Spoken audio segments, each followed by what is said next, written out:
Okay. So, good afternoon, everyone. This is the Connect Wake Up Wednesday or Wednesday Wake Up call on barriers today. And together, Nick and David and myself make up the Connect group. We've come together, 3 healthcare professions from different fields have come together to help individuals or to help you to have a complete healthcare thing, because we offer different things. So first of all, I'm going to hand over to Nick, who is going to be talking to you about focus and doing one thing at a time. So over to you, Nick. Yeah, thanks, Helen. So where I'm coming from is that 32 years ago, I started training in karate, which I've been doing once, twice, 3, 4 times a week for 32 years. I've been a black belt for over 20 years, and I think I've got an insight into how black belts think and act and behave. So I want to share a couple of things with you today on that, particularly as regards boundaries. And the first thing is that a few years ago now, my karate instructor was at the World Championships, and he saw the ladies kata world champion, the current world champion. And in the big championships, they have a practice room, and she was in one of the practice rooms doing a kata, which is a pre-arranged sequence of moves. They're anything from like 20 to 60 moves.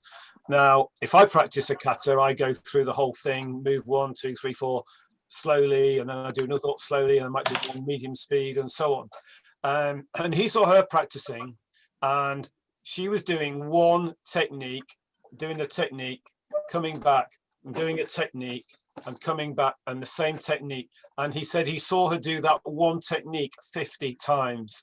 Now, that is the focus of a world champion. And one of the things that's been proven to not be true quite recently is that all the talk about multitasking is actually a myth. The idea that, you know, it's like then, oh, hello, and I'm writing this down and I've got to do that. Your productivity does obviously get impacted, but more importantly, it's all the confusion in here and this state that we get into. So please bear in mind to have the focus of a world champion and to just do one thing at any one time.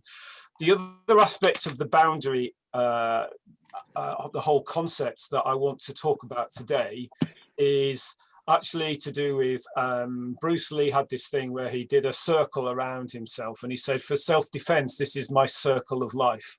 Now, obviously, from a physical point of view, there's things that can come in physically. We don't want them in here unless we know who they are. But I think as well, it's a mental thing as well.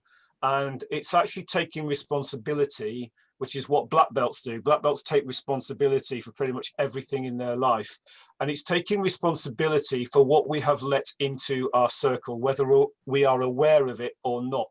And a trap to fall into is that we can then judge ourselves, because it doesn't mean that if we've let in something that is, we now realize is perhaps not serving as well, it doesn't mean that we're daft or stupid or ignorant or anything like that. It's just, no, I've let that in and I shouldn't have done. Now, again, things like this, computers, are a massive source of things that we let straight into our circle, because they're immediately there. They're there visually, they're there auditorily, and we engage with them, and they've come straight through any barriers that we've set up. So the boundaries is, obviously there is a boundary of focusing on one thing at any one time, but there's also the boundary of actually, this is my circle of life, and this is a key boundary for me, because if something gets inside and is here, I want to know, self-defense, who it is, but from a general sort of COVID stress working from home type situation, I also want to know what are the thoughts that I'm letting in, and I need to take responsibility for them without judging myself. Once I do that, I can start to address various types of issues. I can do things like realize what my self-talk is, and I can then work on maintaining the integrity of that boundary, not because I want to be like a rock, like an island, or some sort of emotional sort of island, but because I want to be very aware of what I'm letting in to my circle. So that's the boundary that I'd like you to focus on for today, because we're taking on things all the time, our thoughts, our beliefs, and everything else. And that then drives our actions, that then drives our behavior, and they then drive the results that we've got. But for me, it all starts with the beliefs that we have.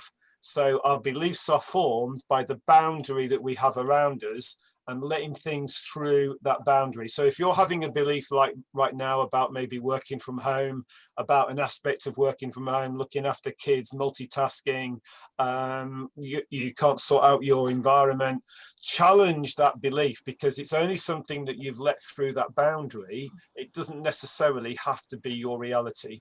So that's an insight into how black belts think. It's about this thing about focusing. It's about taking personal responsibility for what we've led into our circle, in other words, through our boundary, because that then dictates our thoughts, which drives our actions, our behavior, and our results. So a couple of things to focus on.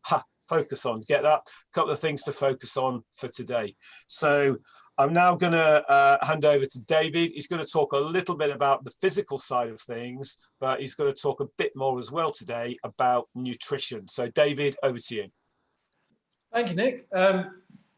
Yeah, before I get on to the physical and the nutrition side of things, I want to talk a little bit about when I first started working from home. Now this is my workplace and it's near my house. But I'd been a teacher for 16 years prior to starting this. And as a teacher, my life was governed by timetables and other people had set. So when I started working for myself, woohoo, I've got this freedom. And then time was bleeding into things and I wasn't being productive. So what I had to do, and this is what I want to talk to you guys today about, is I had to create myself a timetable. And to be accountable, I shared it with my best friend because it was an online calendar I created it on. And he started taking the mick out of me because I put in there everything, client sessions, my own work. But he was also going, do you need to put lunch on your timetable? And I said, yes, I do. I need to put lunch onto my timetable because otherwise it'll just drift and drift. And it'll be 3 o'clock before I know I'm having lunch. And then I'll be rushing because I haven't had lunch and I've got clients happening and things like that. So I had to create a timetable for myself. And that's working from home. And that's exactly what I felt. And then talking to other people now in this situation, they're feeling time is bleeding from one thing into the next. And home life is bleeding into work life, which is then mixing in with kids and meal times, and everything's just getting blurred. So I had to create this timetable, and that's what my advice is, to create a timetable for yourself. And if it means actually putting down break times, exercise times, meal times, do it. Because the first thing I will do when I look at my calendar months in advance is I will put in my exercise times and my lunch times. No word of a lie, that's exactly what I do. And I have that set up so that nothing else can impinge on it. Because it's really, really important to take exercise breaks throughout the day. Even if it's only a 5-minute get up, wander around the house, go up and down stairs a few times, just to get the blood flowing, and then you'll be able to focus more. But more importantly for meal times, because more often than not now, meals are rushed affairs whilst tapping away, having a meeting, laptops, etc. And we're not mindful of what we're eating really and how we're eating, because we're not focusing on the food, we're focusing on the task we're doing. So advice is please set times for meals, put everything else aside, as Nick was saying about focus, and focus on the meal.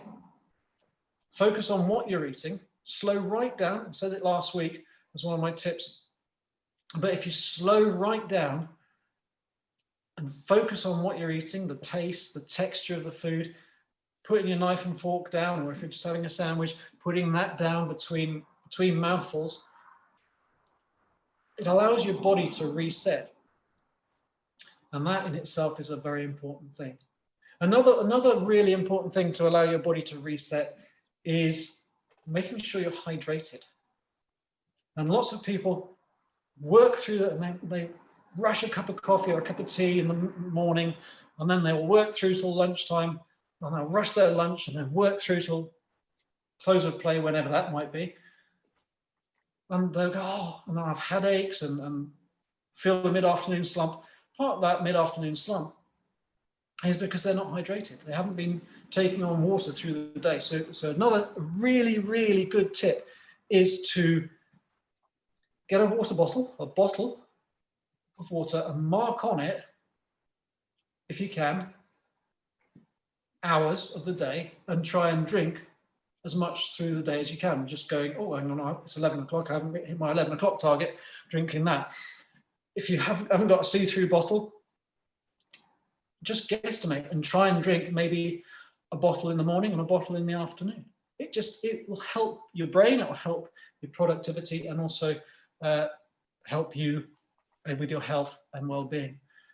And the final thing I want to talk to you about is, it's all right to take a break. It's absolutely fine. Nick was talking about focus and letting thoughts in. Sometimes it's all right to put everything down and go away from everything. In fact, it's more than all right. It's the best thing you can do. When I was a teacher, lessons are set for a certain period of time. And that's because research suggests that we can't focus on anything, really focus on anything for more than 45 minutes at a time. So if you're working flat out and focus for more than that amount of time, then your brain is going to switch off. You're not going to be as productive as possible. And as I've said in previous webinars, if you take a break, go and look out the window if you can't get outside, but if you can, go and take a walk outside, even if it's for a couple of minutes, just get some fresh air, daylight, exercise, and then come back. You'll be much more productive. So, key takeaways from me, create a timetable, be focused on your food, and make sure you drink enough water. 3 key takeaways from me. I'm now going to hand over to Helen, who is going to extrapolate a little bit more from what Nick was talking about earlier, and hopefully I've got this right. He's going to talk about overcoming any barriers that you might be feeling about. Over to you, Helen. Thank you. Thank you very much, David. And you know what? I'm like David. I'm a former school teacher. I know exactly what you mean about timetables and stuff like that. And I've kind of wanted to carry on from what both Nick and David have been saying. And, you know, David is absolutely right about taking those breaks. You know, when we first went into lockdown back in March, working from home, and it's not necessarily something new, but the extent of that I work at home now, it is actually 99% of the time. And I found that I was working more hours, longer and longer and longer, with less and less breaks than I would do before, because it was from home. And there's that, you can't get away from it when you're at home and you work and you've got your office at home, whether it's a desk in the living room or whether it's a room set up as an office, it's very difficult to get away from that. And luckily in the first lockdown, I had my son staying with me, and he used to drag me out at lunchtime to go for a walk, to get out. And then equally, I used to drag him out some nights. Now that he's got his own house and he's living somewhere else, that is absolutely fine. But I have noticed that getting out has decreased a huge amount. So again, like Nick and David have been saying, it's about putting those barriers in place. So there's two kinds of things that you need to do here. One is well, actually there's 3 when I think about it. There's one is training other people. And this for me was more of no, it is the lockdown thing too as well. It's training other people to know when you are working from home not to disturb you. You know, sometimes, I don't know about your house in particular, but sometimes pre-lockdown, my house could be like Piccadilly Circus, and I'd find that I couldn't get anything done because somebody was always popping in just to say hello, which is nice, don't get me wrong. But if you're working, you need to, people, if you have that in your house, people need to know that that's what it is. That's your time to sit and focus on work. You also need to train yourself. Now, this is the opposite. You need to train yourself to do what David was just saying and take those breaks. So it'll be a case for you of saying, right, I need to get this done when I've done this chunk, and it's quite often better to chunk things down. When I've done this chunk of work or this amount of emails or whatever it is that you're doing, then I'm going to go and have a break. I'm going to go outside, have a little wander around, maybe sit outside and have a cup of coffee or a cup of tea or a glass of water. That would be better, wouldn't it, David? Anything's good. Anything's good. But to get out in the fresh air actually clears your mind, because you know that there's becoming a thing such as Zoom fatigue, or computer fatigue, because people are spending too long on the computers. But the other kind of training that you need to do is that mental training, that mental barrier. Now, earlier on, I put this on. This is one of those lanyards that people often wear when they go to the office. I know we don't wear it so much now because working from home, but it will show you what I mean. This is to prove a point. So whenever people work from an office, quite often they wear lanyards or just these. This is what represents work. This is what represents work.